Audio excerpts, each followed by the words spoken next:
mudah-mudahan bisa terbuka. Saya coba tadi bisa, mudahan nanti sampai Bapak Ibu mencoba juga bisa. Baik Bapak Ibu, tujuan kita ini Bapak Ibu, pertama hanya untuk review, menguatkan kembali bagaimana peran strategis dari asesmen nasional dan untuk pengembangan pendidikan kita ke depan. Yang kedua juga nanti bagaimana Bapak Ibu bisa memanfaatkan, mengoptimalkan pemanfaatan aplikasi di website asesmen nasional berbasis komputer ANBK itu untuk kita lebih siap untuk anak-anak kita dalam menyiapkan diri untuk AKN, untuk AN, maaf, asesmen nasional ya. Itu pun kita Bapak Ibu sederhana saja dalam 2 jam ke depan. Baik Bapak Ibu yang saya hormati, kalau bicara tentang evaluasi, kalau bicara asesmen nasional pastinya tidak lepas dari evaluasi sistem pendidikan kita yang juga sudah diamanahkan dalam regulasi peraturan yang tertinggi pun di undang-undang itu sudah ada. Bahkan di PP yang baru Bapak Ibu tentang Standar Nasional Pendidikan, PP 57 2021 itu evaluasi sistem pendidikan itu juga bertujuan untuk mengevaluasi kualitas dan pemerataan layanan pendidikan dari usia dini sampai perguruan tinggi. Nah, untuk melakukan evaluasi itu Bapak Ibu, ini untuk melakukan evaluasi ini maka salah satunya dilakukanlah melalui asesmen nasional ini. Ya. Nah, tentunya nanti juga ada data lain seperti analisis kondisi sekolah yang Bapak Ibu laporkan melalui aplikasi Dapodik. Juga ada data-data yang bersumber dari informasi lain aktivitas survei atau yang lain seperti survei karakter, survei lingkungan belajar dan seterusnya. Nah, tentunya hasil evaluasi ini akan digunakan untuk perbaikan layanan pendidikan di sekolah Bapak Ibu masing-masing di level daerah maupun di level provinsi dan pusat. Nah, nanti hasilnya Bapak Ibu, hasil dari evaluasi sistem pendidikan ini adalah yang disebut dengan di sekolah namanya profil sekolah dan raport sekolah. Bapak Ibu ya, kalau di daerah namanya profil pendidikan dan raport pendidikan. Nah, harusnya nanti harapannya dengan melalui profil pendidikan ini digunakanlah diacu dalam membuat perencanaan di sekolah maupun di daerah. Sehingga nanti diupayakan dengan demikian akan lebih dekat layanan pendidikan kepada anak, kepada masyarakat itu akan lebih dekat sesuai dengan kebutuhannya. Ini harapannya di situ sehingga muncul nanti perencanaan Bapak Ibu di sekolah berbasis pada data. Datanya berupa profil pendidikan. Nanti juga ada yang di-split lagi menjadi raport pendidikan di sekolah.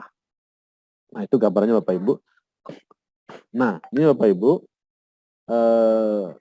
salah satu sumber data untuk profil pendidikan dan raport pendidikan di sekolah itu adalah nanti asesmen nasional.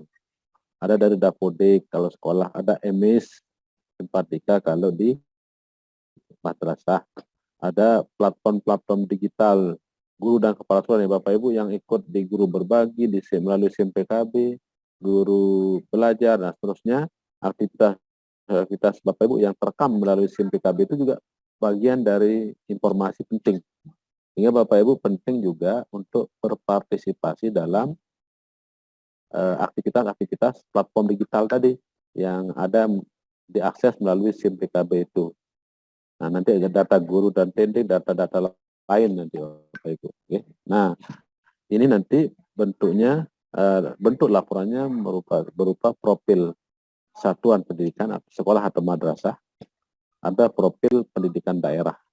Nah, data profil ini dan raport dari profil ini nanti akan yang lebih fokus nanti dimunculkan juga raport pendidikan, raport sekolah dan raport pendidikan. Sehingga di hasil AN itu Bapak Ibu yang muncul adalah profil sekolah dan madrasah atau profil daerah secara umum. Nah, hasil itu tidak melekat pada diri siswa ataupun diri guru, apalagi diri kepala sekolah. Sehingga profil ini merupakan gambaran komprehensif terhadap kinerja sekolah secara umum dan madrasah atau kinerja daerah secara umum. Ya, itu. Nah, itu sehingga nanti bentuk ini digunakan sebagai bentuk evaluasi kita di sekolah. Evaluasi diri sekolah digunakanlah profil ini.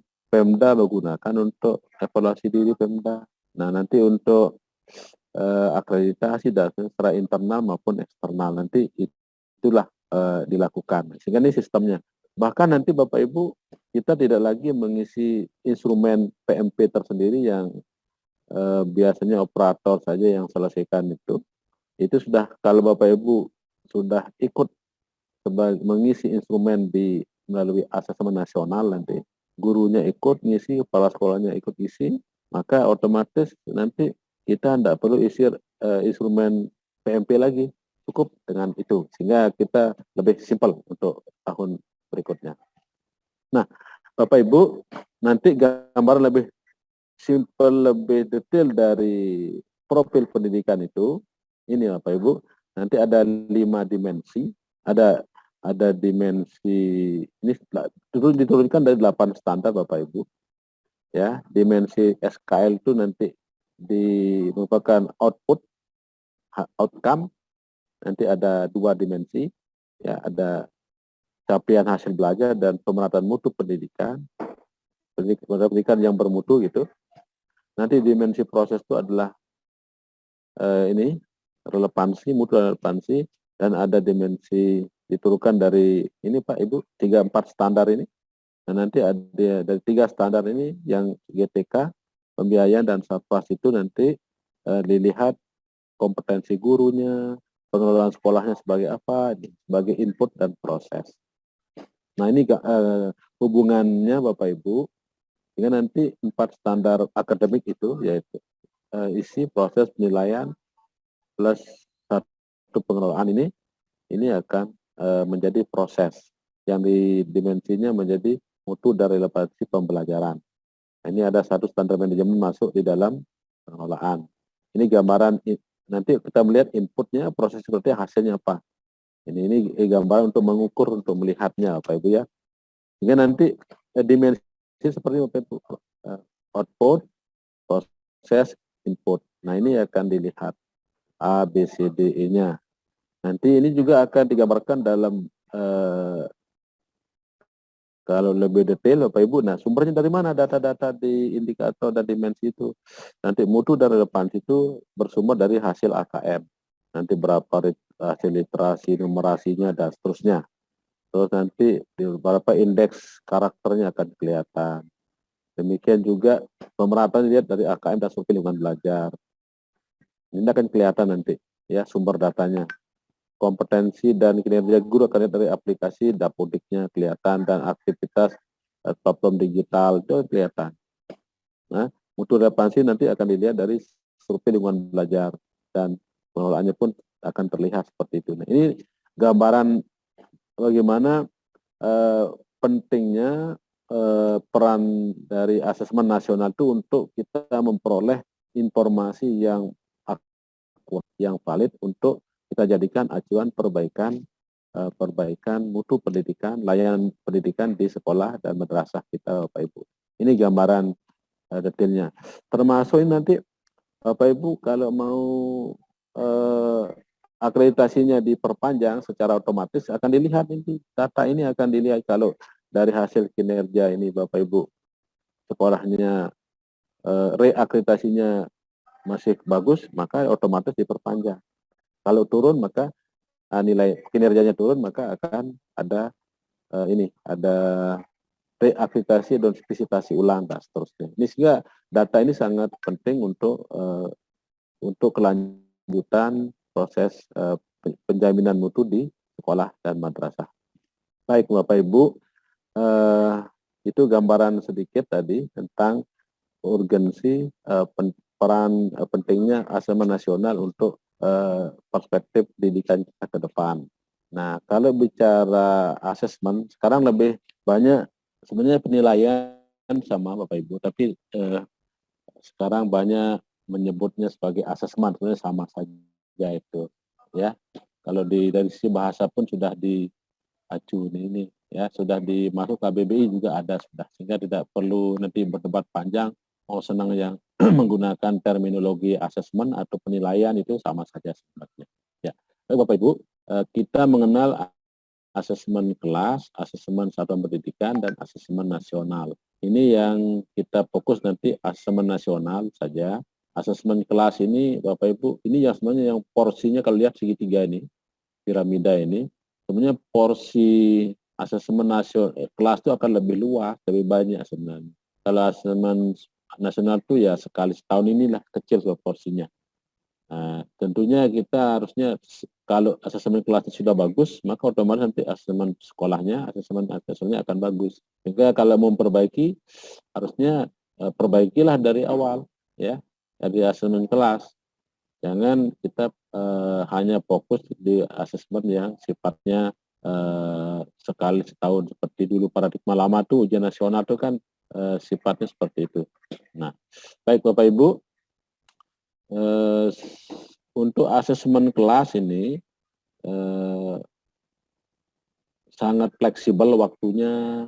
Ini untuk mengakomodir juga keunikan dari siswa, Bapak Ibu.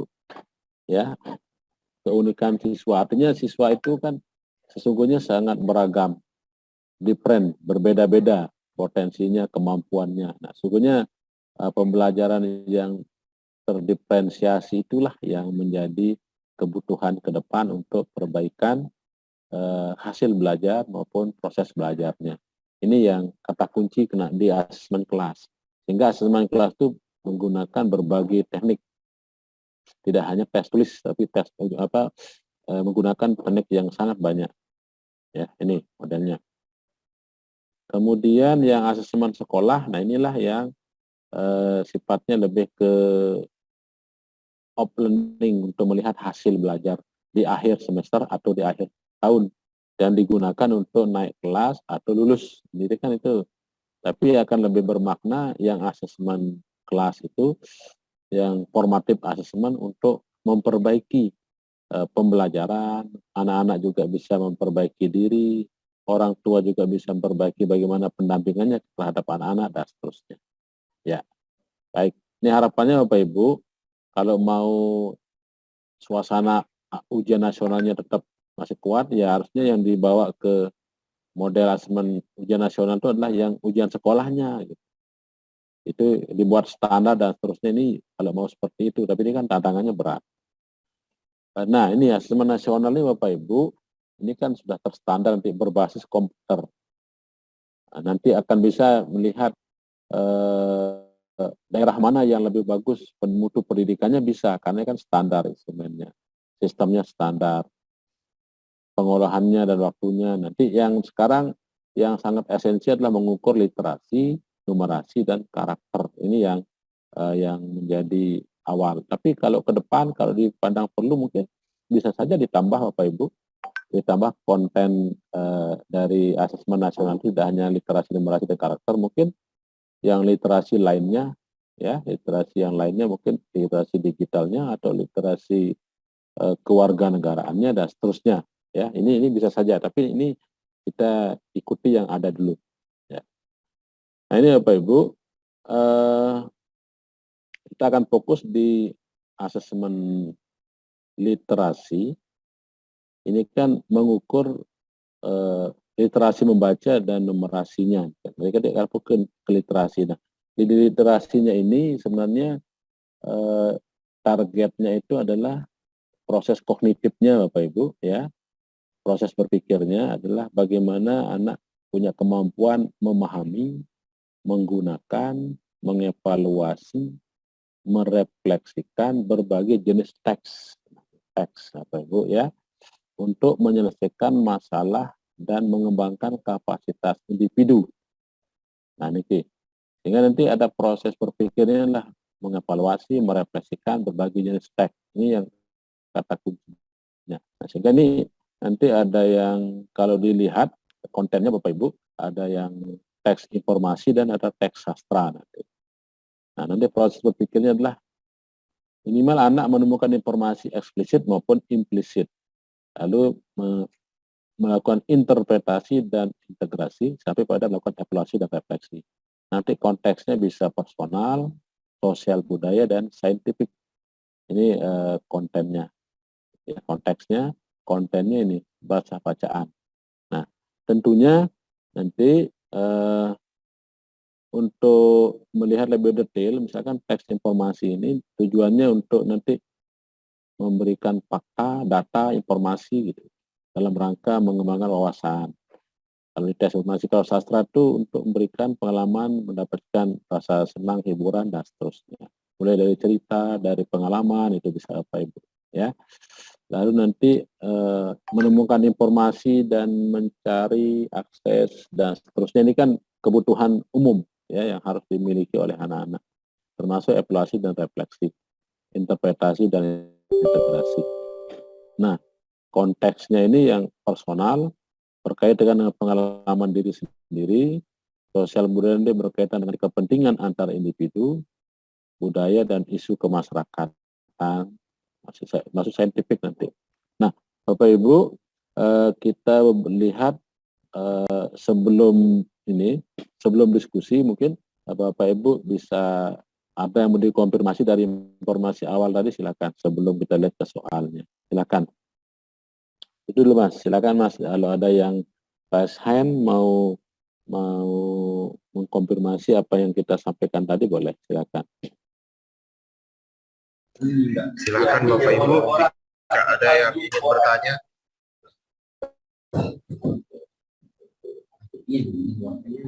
Ya, silakan kalau ada yang mau dikonfirmasi dari apa yang cerita awal tadi, informasi awal tadi, silakan. Kalau tidak ada, kita mau lanjut, tidak apa-apa. Nantinya supaya tercicil tidak mumpun nanti. Oh, ini ada raise hand Pak Sahlanuddin. Sahlanuddin. Silakan Pak Sahlanuddin. Oh, iya, silakan itu. Pak Sahlan, silakan. Ya. Sebelum muncul. Sambut, ya. bisa. Ya, bismillahirrahmanirrahim. Assalamualaikum warahmatullahi wabarakatuh. Pak Firman, sehat? Kita tetap sehat nih. Alhamdulillah, sehat. Ya, alhamdulillah tadi mendengar paparan Bapak bahwa asesmen nasional ini berbasis ANBK, komputer. Nah, kalau waktu sekarang, saya kelas guru SD kelas 5. Kita lihat ke persiapan anak didik kita untuk menguasai komputer sangat terbatas, Pak. Nah, ya kalau kita di kota bisa saja lah terlaksana. Tapi kalau bagaimana peserta didik guru-guru kita yang ada di pelosok, nah bagaimana cara menanggulangi hal tersebut itu? Apakah dari pihak pemerintah, baik itu pemerintah pusat atau pemerintah daerah, ada enggak di support kita masalah laptop supaya pelaksanaan analisis nasional ini, asesmen nasional ini berjalan dengan baik seperti yang diharapkan. Karena terus terang aja kendala kita itu udah masalah komputer. Nah, mungkin dari pihak pemerintah baik pemerintah pusat maupun daerah ada enggak dianggarkan atau didukung kita dengan peralatan yang lunak niki. Nah, ini mungkin supaya apa yang diharapkan dari pemerintah dapat terlaksana dengan baik. Demikian Pak, mungkin ada pencerahan. Silakan. Terima kasih. Wassalamualaikum warahmatullahi wabarakatuh. Waalaikumsalam. Baik Pak Sahlanuddin. Mungkin yang lain sekalian tambahan poinnya sudah saya tanya, sudah saya tangkap tadi. Itu ada Ibu SD 2 Ganti, ada Ibu SDN 1 Sekongkang, ada Bu Tri Utari ya. Silakan. SD 2 Ganti, silakan Ibu Ida Royani. Sudah kirim di WA. Assalamualaikum warahmatullahi wabarakatuh. Assalamualaikum warahmatullahi wabarakatuh. Nah, yang Tiang mau tanyakan di sini kan materinya Bapak siapa tadi nih Bapak? Oh, Pak Firman, ya. Ya, ya. Nah, Tiang kan di sini tadi materinya tentang asesmen, penilaian dan evaluasi. Nah, dari ketiga itu kan menyangkut dari akhir semua. Terus apa bedanya Niki Pak, asesmen, penilaian dan evaluasi Niki? Oke. Kan kalau kita bisa lihat di sini kan sama-sama dari akhir Niki Bapak. Dari mana Bu? Sama-sama dari? Sama-sama akhir kan penilaian, akhir. asesmen dan evaluasinya ini. Nilai akhir darinya maksudnya Bapak. Oh ya. Nah, Ada itu lagi aja. Bu? Oke. Makasih. Assalamualaikum warahmatullahi wabarakatuh. Waalaikumsalam. Baik. Satu lagi Bu, Pak, silakan.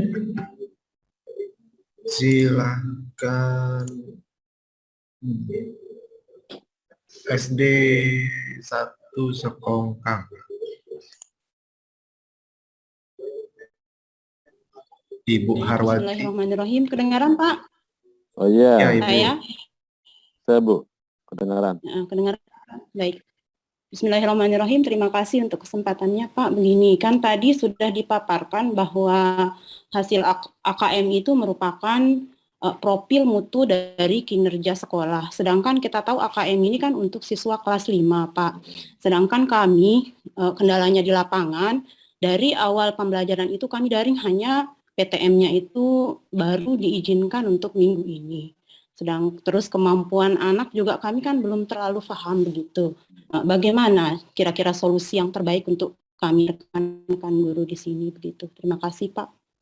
Oh iya, baik. Ini menarik pertanyaannya semua. Baik, 3 dulu mungkin Mas Andan ya. Nanti kita bertanya supaya tidak lupa kita nanti. Baik, Bapak, silakan. Ya. Baik Pak, dari Pak Salahuddin mungkin terkait dukungan teknis itu Mas Andan yang lebih paham ini karena beliau yang ikut dari segi teknis itu dukungan teknis itu seperti apa Mas Andan mungkin bisa nambahkan Mas. Saya takut salah nanti karena dengar-dengarnya dari banyak hal itu. Kalau dari waktu BIMTEK teknis itu seperti apa? Ada sesuai pertanyaannya Pak Salahuddin itu seperti apa Mas Andan? Oh gini, untuk yang pertama ini kan asesmen nasional ini, jadi pemerintah itu kan menetapkan 3 mode untuk pelaksanaan. Jadi ada yang online, ada yang semi online, dan ada yang offline. Jadi tidak terlalu memberatkan untuk sekolah yang belum memiliki sarana dan prasarana. Jadi yang belum memiliki sarana prasarana bisa dipakai nanti menumpang di sekolah lain gitu yang sudah lengkap sarananya. Biasanya yang sudah dipakai itu yang sudah melaksanakan UNBK yang sebelumnya, yaitu dari SMP, dari SMK itu bisa ditumpangi. Jadi rata-rata nanti bakal menumpang ke sana gitu untuk sekolah-sekolah yang belum siap gitu. Tapi untuk SD sih memang sebaiknya menumpang dulu gitu, karena kebanyakan ini kan karena SD juga baru pertama kali melaksanakan. Kalau SMP sama SMA, SMK kan sudah melaksanakan UNBK, jadi sebaiknya menumpang dulu. Begitu sih Pak. Kalau untuk bantuan sepertinya ke depan memang bakalan ada sih. Karena yang kami dengar selama ini baru masih kayak info-info saja yang belum ada pastinya gitu. Tapi sudah bakalan ada. Jadi itu. Oh, gitu. Baik Pak Salahuddin, itu informasi dari Mas Andan yang mengikuti teknis dan itu mudah-mudahan ke depan ada. Niat baiknya pemerintah itu ada sampai ke sana, namun kita tidak berani berteman atau lebih besar, takutnya salah nanti. Kita nanti kalau memang ada itu pasti akan sampai ke sekolah dan itu pasti mekanismenya adil dan bisa dipertanggungjawabkan, bukan sifatnya yang lain. Itu gambarannya Bapak Ibu.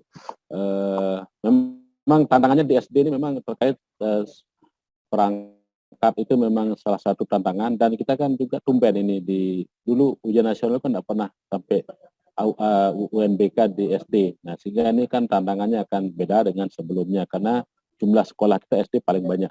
Nah, baik itu gambarannya. Berikutnya ini Ibu Ida. Nah, ini penting, mungkin terkait dengan masalah konsep dan paradigma Ibu Ida Royani ya. Ibu Ida, Bapak Ibu semua, asesmen dan penilaian itu sebenarnya sama ya. Nah, dulu kita lebih sering mendengar asesmen menggunakan terminologi asesmen, penilaian. Sekarang digaungkan lebih pada terminologi asesmen. Bahkan kenapa ini ada paradigma yang mau dibangun di sana Bapak Ibu. Pertama gini, kalau dulu kita menggunakan konsep terminologi atau istilah penilaian itu seolah-olah seperti yang kita sampaikan, seolah penilaian itu berbeda dengan pembelajaran atau terpisah dengan pembelajaran. Nah, sehingga sekarang dicoba dibangun kembali dari brandingnya, asesmen itu sungguhnya yang sebenarnya yang benar itu adalah penilaian dengan pembelajaran itu adalah satu kesatuan yang terpadu sebenarnya. Keterpaduan, karena prinsipnya adalah menguatkan fungsi formatif adalah fungsi perbaikannya yang harus dikedepankan untuk penilaian ataupun asesmen itu. Nah, sehingga sekarang paradigmanya adalah bagaimana mendekatkan, memadukan tindakan atau upaya asesmen dengan pembelajaran. Ini sebenarnya kuncinya Bapak Ibu. Nah, sehingga asesmen ini bahkan sampai lembaganya pun dibuat di pusat, dulu kita kenal namanya Pusat Penilaian Pendidikan, Puspendik. Sekarang diganti namanya menjadi Pusat Asesmen dan Pembelajaran. Nah, itu artinya bahwa ada pesan moral di sana bahwa asesmen dan pembelajaran itu adalah satu kesatuan, bukan terpisah. Artinya bukan hanya di akhir semester atau di akhir pembelajaran saja ada asesmen itu. Nah, ini sebenarnya pesan moral itulah yang dibangun dengan membuat branding nama instansinya pun diubah supaya kita pola pikirnya, mindsetnya juga, paradigma berpikirnya juga bergeser dari asesmen yang penilaian yang terpisah dengan pembelajaran. Sekarang menjadi asesmen itu penilaian itu juga salah satu kesatuan terpadu yang tidak bisa dilepaskan dari proses pembelajaran. Ini mengubah mindset, mengubah pola pikir, ini berat sekali Bapak Ibu, ya, sangat berat ini. Bahkan karena kita sudah terlanjur pola pikirnya begitu, tidak hanya Bapak Ibu, tapi di banyak kalangan ini memang tantangan berat untuk memadukan asesmen dengan pembelajaran, ini sangat berat. Ini di semua kalangan, bukan hanya untuk kita di sekolah, tapi di semua kalangan itu memang persepsinya, pola pikirnya seperti itu. Nah, ini yang sehingga coba digunakan terminologi asesmen ini untuk mencoba membangun kembali bahwa asesmen ini dengan pembelajaran itu satu kesatuan yang terpadu. Ini makna yang dibangun Bapak Ibu ya. Nah, sehingga kalau dengan kita menggunakan asesmen maka harapannya itu sudah satu kesatuan dengan pembelajaran. Ini karena ada prinsip-prinsip asesmen itu nanti adalah salah satunya adalah keterpaduan dengan pembelajaran. Bukan dia terpisah, ya, bukan tersegregasi terpisah, ya. Ini satu kunci. Nah, kemudian kalau bicara evaluasi, nah evaluasi itu memang menggunakan hasil asesmen itu digunakan untuk evaluasi, ya. Nah, evaluasi ini nanti fungsinya adalah untuk memberi judgement. Judgement itu keputusan. Apakah si anak ini naik kelas, si anak ini tidak naik kelas, atau lulus, tidak lulus. Itu sebenarnya kalau fungsi evaluasi itulah yang mengatakan anak itu naik kelas, atau tuntas, atau lulus, tidak lulus. Itu evaluasi kalau secara konseptualnya Bapak Ibu. Tapi ini sering terbalik, fungsi penilaian atau evaluasi itu sesuatu yang berbeda sebenarnya. Ya, artinya fungsinya evaluasi di akhir untuk judgement, untuk mengambil keputusan. Kalau fungsi asesmen itu adalah untuk perbaikan, untuk memperbaiki, itu fungsi asesmen sebenarnya. Fungsi penilaian itu untuk perbaikan, ya. Sehingga muncullah namanya ada asesmen diagnostik, ada asesmen awal dan seterusnya, asesmen formatif itu semangatnya adalah untuk perbaikan pembelajaran oleh guru maupun perbaikan cara belajarnya oleh diri anak. Ini sebenarnya makna yang terbangun dalam ini. Sehingga untuk sampai kepada evaluasi maka harus dilakukan asesmen dulu.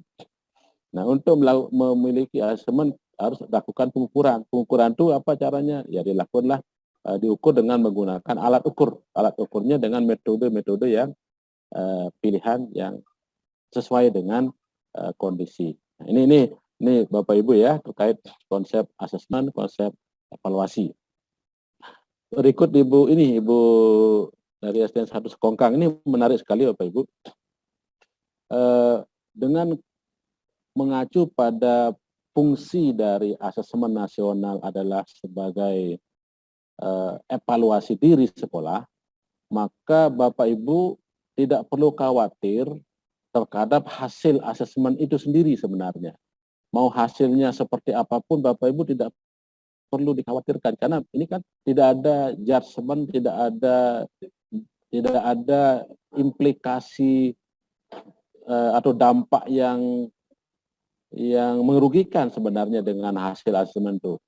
Justru kalau kita melakukan drilling atau ini seperti les khusus misalkan terhadap persiapan asesmen nasional ini, justru maka nanti hasilnya tidak menunjukkan sesuatu yang alami, sesuatu yang sebenarnya, ya. Nah, sehingga Bapak Ibu mengalir saja asesmen ini, tidak perlu. Yang penting persiapkan anak-anak bisa memahami secara teknis, bisa dia jawab di komputer, bisa dia ketik kalau diminta diketik jawabannya, dia bisa klik, nanti bisa kirim responnya, jawabannya itu cukup sebenarnya. Nanti proses alami. Ya. Nah, kenapa demikian Bapak Ibu? Karena sungguhnya kita ingin mendapat data, informasi, profil pendidikan yang apa adanya untuk dijadikan acuan dalam perbaikan kita ke depan, gitu. Ya. Sehingga Bapak Ibu tidak khawatir, karena gurunya ini atau karena kepala sekolahnya ini sehingga asesmen jelek atau kurang bagus, itu tidak perlu khawatir. Semua akan paham, semua kita akan maklum, karena dibangun komitmen dari awal bahwa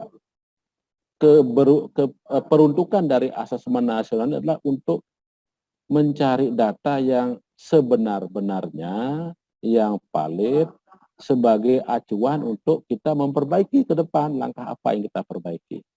Sehingga kalau Bapak Ibu ingin asesmennya bagus, maka perbaiki pembelajarannya, perbaiki asesmennya di kelas. Itu yang diperbaiki nanti. Bukan kita drill anak-anak seminggu sebelum asesmen, sebulan kita harus latihan soal full. Nah, ini berarti semangatnya masih sama dengan ujian nasional Bapak Ibu. Itu sudah lagu lama kali itu. Itu boleh lah. Itu proses itu tidak perlu kita lakukan untuk menghadapi asesmen nasional ini. Itu sebenarnya. Karena sebenarnya apa?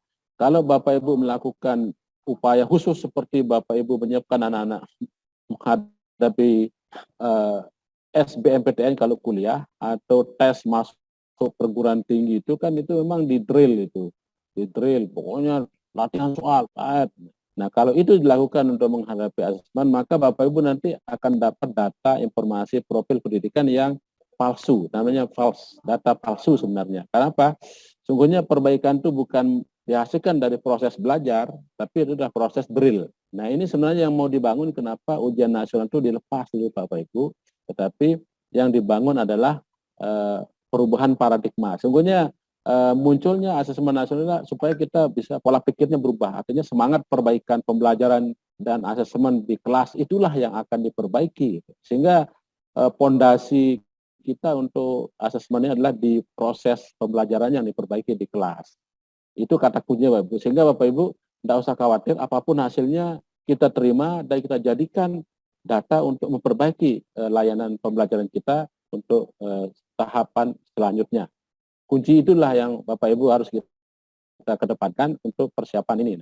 Nah, itu kuncinya Bapak Ibu ya. Sehingga Bapak Ibu tidak usah terlalu khawatir dengan hasil, karena itu paradigma lama. Pokoknya sekarang alami saja, hasil alami. Nanti kalau kita mau perbaiki, nanti kita perbaiki pembelajarannya, tidak usah ada drill dan seterusnya. Itu sebenarnya pesan moralnya, pesan utamanya dari semua diskusi-diskusi di level nasional maupun di daerah.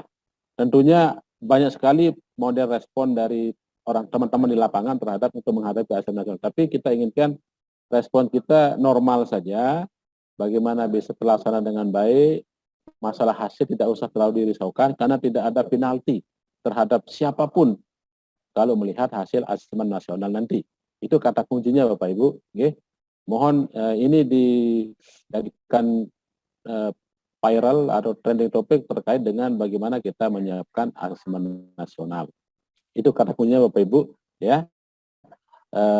Itu mungkin nanti pertanyaan. Nah, kemudian kalau kenapa ini di random, sebenarnya itu diskusi yang sudah lama Bapak Ibu, tapi begini Bapak Ibu, itu kalau pertanyaan itu bisa sudah disimulasikan, sudah terjawab berdasarkan pendekatan metodologi statistik. Kalau Bapak Ibu menyusun skripsi dulu waktu kuliah, kalau belajar metodologi statistik ada random sampling, itu salah satu pendekatan yang dibenarkan secara ilmiah, sehingga bukan survei yang dilakukan tapi menggunakan random. Kalau survei itu semua ikut, ya. Nah, karena ini kan tujuannya untuk melihat gambaran umum, gambaran tentang tentang proses pembelajaran, hasil belajar di sekolah, maka menggunakan survei itu juga, menggunakan metodologi random itu juga dibenarkan secara ilmiah Bapak Ibu. Dan itu karena hasilnya nanti tidak melekat pada diri anak, maka tidak masalah sebenarnya kalau dilakukan secara random sampling, ya, random sampling. Karena itu gambarannya seperti itu. Dan nanti kenapa di kelas 5 nanti supaya hasilnya digunakan refleksi oleh guru kelas bawahnya, kelas 3-4. Oh, dulu berarti apa yang kurang kita harus perbaiki. Kemudian kelas 6 nanti, oh ya ternyata ini hasilnya, maka apa yang harus kita tingkatkan, nah seterusnya. Ini sebenarnya diambil di tengah-tengah itu untuk kita sama-sama semua guru jenjang kelas rendah atau kelas tinggi bisa menggunakan ini, menggunakan data hasil asesmen itu untuk sama-sama memperbaiki acuan, memperbaiki proses pembelajaran dan asesmennya. Itu kata kuncinya Bapak Ibu, ya. Ya. Baik, itu mungkin nanti lagi kita terkait ini Mas Andan, kita akan coba ke model-model asesmen apa soalnya ya. Kita lihat. Ya, sebentar ini. Siap, Pak Dokter. Ya, baik. Ya, kita akan lanjut ini. Nanti Bapak Ibu lagi ya, kalau Bapak Ibu mau konfirmasi nanti lagi ya, kita akan lanjut mencoba ini. Mencoba untuk lebih jauh melihat beberapa lewat aplikasi ini, Bapak Ibu. Bentar. Ya, kita akan lihat ini Bapak Ibu model di aplikasi ini ya. Saya mau tunjukkan. Ya ini Bapak Ibu ya. Di sini ada modelnya ya, beberapa. Kita mungkin dari sini bisa memperbaiki nanti model layanan kita. Ini sebentar. Nah ini ya, kita akan lihat ini Bapak Ibu. Ya, Bapak Ibu kita akan melihat supaya dapat gambaran Bapak Ibu, dapat gambaran tentang bagaimana ini di literasi. Kalau kita cermati soal ini Bapak Ibu, soal ini ada soal informasi ya, ada bahwa ada pesan yang tersampaikan itu secara utuh dan punya makna yang mendalam. Ya, Bapak Ibu, ini kan ada makna yang ada nilai mana yang mau disampaikan di sini. Artinya apa? Bahwa asesmen tidak lagi sekedar mengukur kemampuan atau pengetahuan atau kompetensi, tapi juga bisa menginspirasi. Ini kan ini menginspirasi. Bagaimana terlihat menginspirasi Bapak Ibu dari cerita ini kelihatan di sini. Nih, walau mereka bertengkar, tapi tetap melanjutkan perjalanan bersama. Saat di perjalanan mereka menemukan sebuah sumber air dan memutuskan untuk mandi. Namun malah nasib teman yang ditampar tadi, ia tergelincir dan hampir tenggelam di dalam sumber air tersebut. Melihat itu tentu saja teman yang menampar tadi menolongnya dan ia pun selamat. Berarti hari ini teman baikku menyelamatkan nyawaku. Ini kan. Nah, kemudian teman yang telah menampar dan menyelamatkan nyawanya tadi bertanya, mengapa saat aku menyakitimu kamu menulis di atas batu, sedangkan saat aku membantu kamu mengukirnya pada batu. Jadi, nah, pada pasir, di atas pasir, pada batu. Nah, kemudian dia menjawab, karena menulis di atas pasir mudah terhapus atau oleh siapapun angin, sedangkan mengukir di atas batu tidak mudah hilang oleh terpaan angin kencang sekalipun. Nah, ini Bapak Ibu dari teks sastra ini, ya, ini kan ada pesan yang tersampaikan secara utuh dan memiliki makna mendalam di sini. Nah, sehingga dalam hal ini bahwa asesmen tidak lagi sekedar mengukur kemampuan, tapi ada makna nilai-nilai yang dijunjung tinggi. Nah, ini juga penting dalam kita membangun asesmen. Di literasi ini penting untuk kita, ruang untuk terbuka di literasi untuk ini. Okay. Nah, ini kan nanti dari asesmen ini proses berpikirnya kelihatan. Ada pertanyaan hanya sesuai apa tidak sesuai pernyataan ini dengan teks. Ya. Perjalanan kedua sahabat kemungkinan melewati padang pasir. Ada enggak? Oh, ada, sesuai. Karena anak-anak tinggal mencocokkan. Kedua orang tetap bersahabat dalam kondisi marah maupun susah. Ya, kan? Oh, sesuai. Kemudian pesan yang baik dituliskan di atas pasir, pesan yang buruk dituliskan di atas batu. Ini sesuai enggak? Nah, nanti kan berdasarkan bacaan akan dilihat. Nah, tentu di sini di dalam soal ini adalah siswa diuji kemampuannya untuk menginterpretasikan isi teks. Ini adalah kemampuan menginterpretasi informasi inilah penting untuk anak-anak kita terlatih. Ya, ini kan kemampuan menginterpretasi dari membaca. Ini kan kegiatan aktivitas menginterpretasi ini kan sesuatu yang rutin dilakukan oleh anak-anak. Mendengar cerita, dia coba interpretasikan. Membaca, dia interpretasikan. Menonton, mereka akan interpretasikan. Ini kan pekerjaan yang rutin dalam keseharian anak-anak kita, dalam hidup kita. Nah, ini. Nah, sehingga diharapkan interpretasi itu adalah ini terhadap kesesuaian. Ini salah satu modelnya, Bapak Ibu. Kemudian ini juga. Nah, ini Bapak Ibu, kalau lihat soal ini,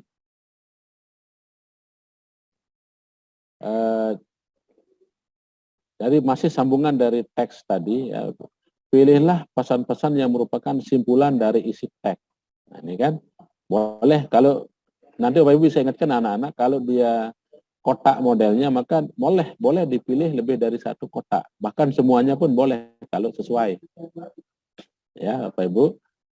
Ini kan nanti, nah ini hal-hal teknis seperti ini yang perlu Bapak Ibu bimtek sama anak-anak. Bukan yang sifatnya drill yang untuk benar soalnya itu, ya, artinya hal teknis ini minimal kita perlu lakukan. Nah, ini, nah, artinya apa? Meskipun di jenjang SD Bapak Ibu, siswa diukur kemampuannya untuk merefleksikan. Tadi kan dengan membaca teks, dia coba merefleksikan serta mengaitkan isi teks dengan hal lain di luar teks ini. Nah, ini ya. Ini Bapak Ibu ya, ini salah satu kuncinya tadi. Jadi jangan mengingat kesalahan orang lain terlalu lama. Ini masih sesuai enggak? Dan seterusnya. Sesuai misalkan dan seterusnya. Demikian juga kalau ini menggunakan pantun. Apakah isi pantun sesuai dengan isi teks?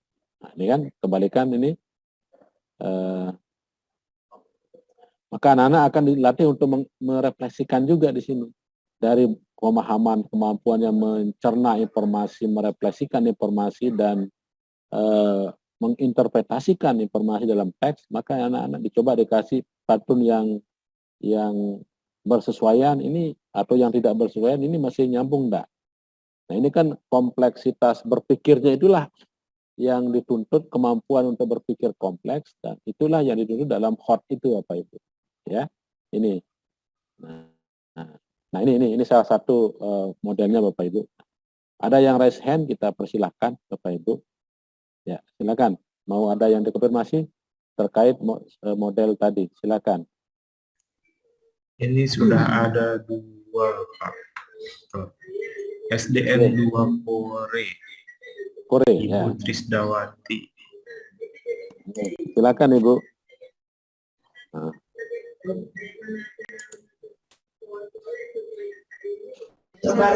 Assalamualaikum warahmatullahi wabarakatuh. Waalaikumsalam. Silakan.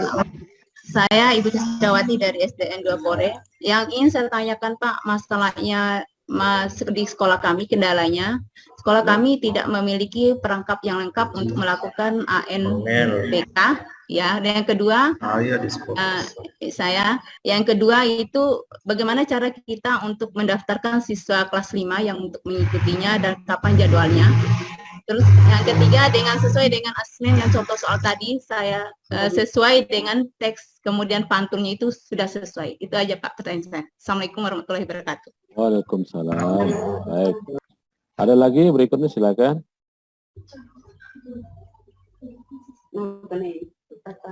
Ada lagi Mas Adam itu yang lain yang mau, silakan Bapak Ibu yang lain. Siapa itu yang SDN 2 Batunyale.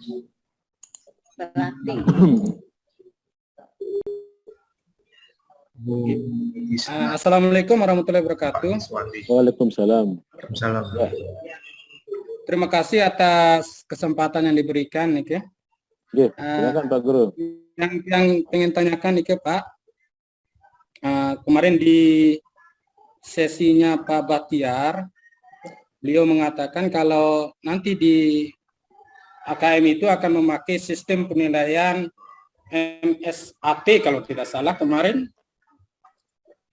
Nggih, terkait dengan Nike karena akan berkelanjutan bagaimana kita akan memberikan tindak lanjut dari hasil AKM ya dari anak-anak nanti. Jadi terkait dengan sistem penilaian yang akan digunakan kemarin katanya Pak Bahtiar yaitu sistem MSAT kalau tidak salah. Apakah nanti siswa yang tidak memenuhi kriteria atau di bawah standar akan dikelompokkan dan diberikan bimbingan sesuai level kognitif? Seperti kemarin ada 3 level kognitif dalam soal-soal yang akan disusun nanti atau yang akan diujikan ke siswa-siswa kita, yaitu level kognitif knowing, applying, dan reasoning. Apakah nanti dari hasil AKM itu, apakah level-level itu akan kita terapkan kepada anak sesuai dengan hasil dari AKM yang mereka kerjakan. Kemudian yang kedua nih Pak, untuk soal-soal AKM, karena kita di kelas 5, bentuk soalnya nanti, apakah materi atau indikator yang akan tampil di soal untuk AKM-nya itu diambil dari kelas 1 tingkat di bawahnya atau 1 semester di atasnya atau di kelas 6. Kemudian konteks soal yang akan dipakai nanti di dalam AKM itu apakah bersifat personal, sosial budaya, dan saintifik nih. Mungkin hanya 2 pertanyaan nih yang perlu yang pengen tahu kelanjutannya nih Pak Wirman. Terima kasih. Assalamualaikum warahmatullahi wabarakatuh. Baik, waalaikumsalam. Baik, kita tanggapi dulu 2 ini Pak Andan ya. Baik, yang pertama tadi Ibu Trisdawati dari SDN 2 Pore. Ya, terkait untuk ini Ibu, untuk mendaftarkan siswa itu sebenarnya sudah dilakukan oleh operator sekolah ya. Ada mekanismenya di sana. Intinya secara sistem itu sudah dilakukan oleh sekolah, dan nanti siapa yang peserta yang akan menjadi, kalau semua kelas 5 itu jumlahnya kurang dari 30, maka semua ikut Pak. Kalau jumlahnya 30 maksimal itu ikut semua. Plus cadangan 5 nanti. Tapi kalau lebih dari itu maka nanti ada yang tidak ikut AN. Nah ini. Nah kemudian kalau itu Ibu Trisdawati ya. Nah terkait kekurangan perangkat nanti tadi sudah diberikan oleh Pak Andan. itu boleh numpang dulu di sekolah terdekat, nanti bisa di SMP atau di SMA, SMK, nanti pihak dinas sudah melakukan pemetaan itu Bapak Ibu, sudah dilakukan, sehingga Bapak Ibu tinggal ikut saja nanti, SD Kore 2 itu nanti terdaftar nanti ikut AKM AN-nya di sekolah mana, tanggal berapa, itu sudah Bapak Ibu terima saja, tinggal anak-anak kita arahkan ke sana. Nah, itu prakteknya nanti ya. Nah, kemudian yang kedua terkait tadi SDN 2 Batu Nyale, Pak Mahyudin ya. Ini betul Pak, multi-stick adaptive test. Nah, MSAT itu multi-stick adaptive test. Nanti itu artinya apa? Memang soal itu kan untuk mendapatkan hasil informasi yang bagus nanti sesuai dengan tingkat pemahaman siswa, maka dibuatlah soal yang bertingkat-tingkat kesulitannya, dan tingkatan proses berpikirnya dibuat bertingkat dari level 1, 2, 3 itu SD itu seperti itu. Nah, namun nanti itu kan merupakan karena random sifatnya, maka itu merupakan gambaran umum terhadap hasil asesmen di sekolah Pelogosami Bapak Ibu. Ya, di sekolah Bapak Ibu itu gambaran umum nanti yang profil hasilnya itu. Itulah gambaran umumnya. Nah, tetapi itu kan tidak melekat pada diri anak. Itu adalah gambaran pada siswa secara umum di sekolah Bapak Ibu. Gambaran kinerja lah secara umum, kalau boleh dikatakan seperti itu. Maka nanti baik guru kelas rendah maupun kelas tinggi akan menggunakan, kalau banyak nanti di level dasar misalkan. Pertama misalkan dari dasar kan belum bisa menemukan informasi implisit misalkan. Nah, ini kan berarti Bapak Ibu maka nanti perlu penguatan di situ, bagaimana anak-anak dalam pembelajarannya, nanti bagaimana anak-anak supaya mampu dibelajarkan supaya mampu menemukan informasi implisit. Nah, kalau informasi eksplisit kan sudah nampak itu di teks, sudah nampak. Maka nanti tindakan perbaikan, tindak lanjutnya adalah tergantung secara umum nanti level capaian anak-anak kita itu apakah di level tadi, level dasar, atau level perlu perbaikan atau perlu perhatian, atau udah lebih mahir dan seterusnya. Ini kan Anda kemarin jelaskan 4 level tadi ya. Nah, itu nanti gambarannya itu Pak. Masing-masing punya ini tindakan. Tapi kita tidak bisa menjudgment anak-anak yang ikut saja yang akan kita berikan treatment perlakuan untuk perbaikan. Maka itu berlaku untuk semua anak-anak kita di kelas tinggi maupun kelas rendah, perbaikan-perbaikannya. Ya kan, kalau di kelas rendah berarti harus kita perkuat ini kemampuan menemukan informasi implisit misalkan. Itulah tindakan Bapak Ibu dalam pembelajaran selanjutnya dan seterusnya. Demikian juga di kelas tinggi dan seterusnya. Itu gambarannya untuk tindak lanjutnya ya. Nanti soalnya Bapak Ibu, soalnya itu dari kelas 1, kelas 2, kelas 3, kelas 4 ya. Karena pesertanya kelas 5, maka soalnya dari kelas 1 materi, kalau kontennya ya, kontennya terkait dengan konten kelas 1, 2, 3, 4. Itu ya kontennya. Soalnya ya, sumber konteksnya konten ya. Kalau konteksnya tadi kan sudah kan ada konteks pengalaman diri, sosial budaya, saintifik, itulah konteks umum. Nah, kalau konten isinya itu dari konten isi materi kelas 1, 2, 3, 4 ya. Yang sudah dipelajari sebenarnya, sudah dikenalkan sama terhadap anak-anak. Itu dia bagiannya. Nah, itu Pak Mahyudin ya, tadi SD 2. Boleh yang lain satu lagi? Atau 2 lagi boleh? Ini ada dari SD 2 Belanting. Belanting, silakan. Silakan Pak Awes Yarta.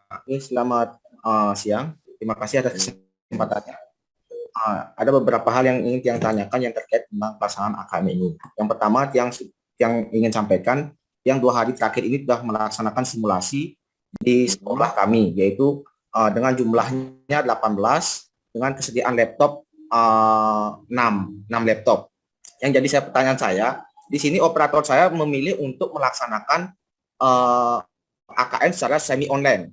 Apakah ada, kata beliau, kata operator, kalau menggunakan semi online harus menggunakan satu server yang kuat.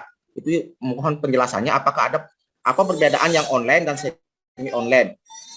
Yang berikutnya itu kendala yang sampaikan selama simulasi 2 hari ini, yaitu pada saat siswa belum terbiasa. Pertama itu sinyal. Sinyal itu karena kami daerah di pegunungan agak naik turun. Apakah bisa nanti kita dengan fasilitas kita menumpang di tempat sinyal yang bagus seperti di kantor desa atau sekolah lain? Apakah itu statusnya menumpang atau bagaimana? Tapi peralatan kita yang siapkan. Yang berikutnya itu kendala dari siswanya. Yang pertama itu siswa belum terbiasa. Di option pilihan, yaitu ada pilihan ganda, ada pilihan lebih dari satu, menjodohkan, itu anak sudah terbiasa.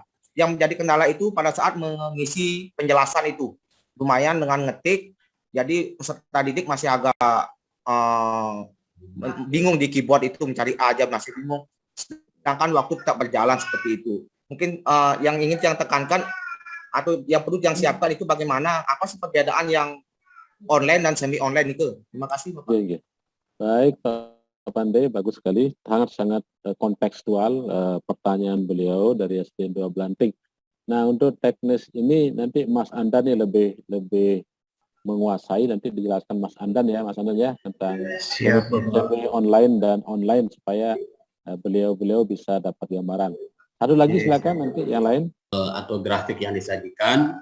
Kemudian yang kedua, Bapak Ibu diminta untuk membuat soal berdasarkan bahan grafik yang ada. Nah, ada paling enggak 2 catatan Bapak Ibu yang muncul kemarin itu. Pertama adalah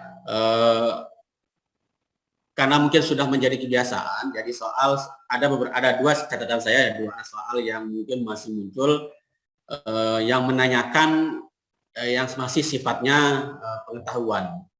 Ya, jadi unsur analisisnya itu belum masuk ya. Misalnya nilai capaian mutu jenjang SD pada tahun 2018.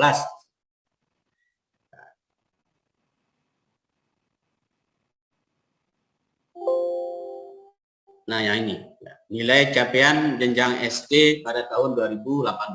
Nah, kalau pertanyaannya seperti itu, maka siswa tidak membutuhkan analisis yang dalam, tidak membutuhkan usaha yang lebih banyak untuk menentukan jawabannya, karena langsung merujuk pada gambar ini. Oh, tahun 2018 5,54, nah, langsung seperti itu. Nah, itu kan analisisnya belum muncul. Nah, ada pertanyaan yang saya anggap bagus ya dari SDIT kemarin, kemudian dari Pak Rafiq Irmansyah saya yang membandingkan tren capaian mutu dari 2016 sampai 2019.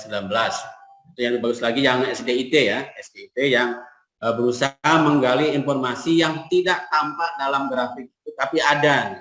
Nah, ketidaktampaan dalam grafik itulah yang ingin dimunculkan, yang ingin digali melalui analisis oleh siswa. Jadi tidak langsung memunculkan pertanyaan berapa capaian mutu pada tahun 2019. Itu kan langsung dibaca pada grafik tahun 2019. Kemudian ada satu contoh soal lagi ketika Bapak Ibu simulasi kemarin tentang dekomposisi uraian sampah ya, baik sampah organik dan anorganik. Nah, di dalamnya tidak ada kata atau sampah ini. Ya, di dalamnya kan tidak ada popok di sini. Nah, pada informasi ini tidak ada popok ya.